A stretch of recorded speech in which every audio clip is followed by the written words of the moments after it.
So yeah, the dogs ran all over the place to search for a frisbee, and in no time they were back. Stick Dog began to quiz the others and survey the results. "I didn't have any luck," said Stick Dog. "How about you guys?" "I found one," exclaimed Poo-Poo. "It's rubbery and it's a circle and everything." "That," said Stick Dog, looking at what Poo-Poo had, "is a bicycle tire. It's too big and flimsy and hollow in the middle. It won't glide in the air at all." "Oh." "Where'd you get it?" "I chewed it off that middle thing over there," answered Poo-Poo as he pointed. "See that thing with the wheels and the handlebar and the cushy seat? I chewed it off that." "That's a bicycle," sighed Stick Dog. Poo-Poo looked at Stick Dog with a confused expression. "If it's a bicycle, why is that girl pushing it instead of riding it?" Stick Dog closed his eyes momentarily, and then opened them and answered, "It's missing a tire, Poo-Poo." Poo-Poo looked over at the girl struggling to push her one-tired bike home from the park. "Geez, that's too bad." Stick Dog turned to Stripes.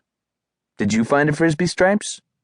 "Yes, I did," mumbled Stripes. "Great job. Where is it?" Stripes began to look all around herself, on the ground. She looked around her front paws, her back paws, and underneath her belly. "I know I have it here somewhere," she mumbled again. Stick Dog said, "You're talking funny. Is there something in your mouth?" Stripes' eyes popped open as if she just remembered something. She nodded. "It's the frisbee," she said, nearly inaudibly.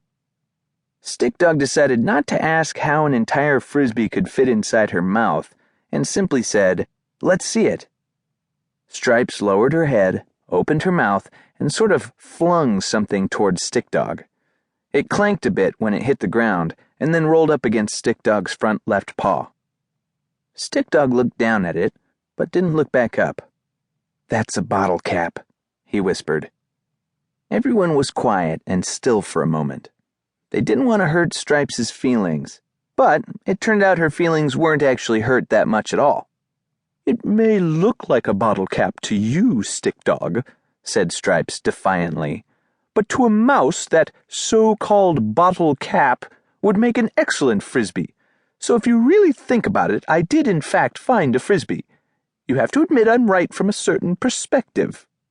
"You mean from a mouse's perspective?" "That's right." Stick Dog stared at Stripes for a single second, and then sighed. "Okay, Stripes, you're right from a certain perspective.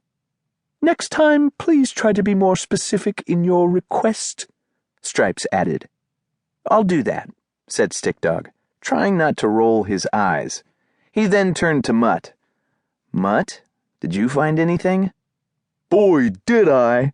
I was hoping you'd ask me next," said Mutt. He then did a most unusual thing. He spread out his legs, took a deep breath, and shook. There was a clunking, jingling, noisy racket as things fell out of Mutt's fur all about him.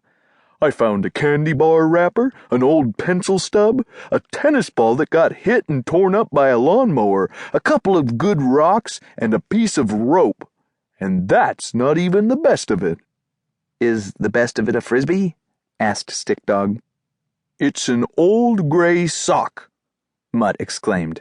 "I love these things. I'm going to keep it forever. I mean, until I swallow it." "But we were supposed to be looking for a frisbee," said Stick Dog. "Oh," Mutt replied. But he truly didn't seem to care. He was very, very excited about the dirty old sock.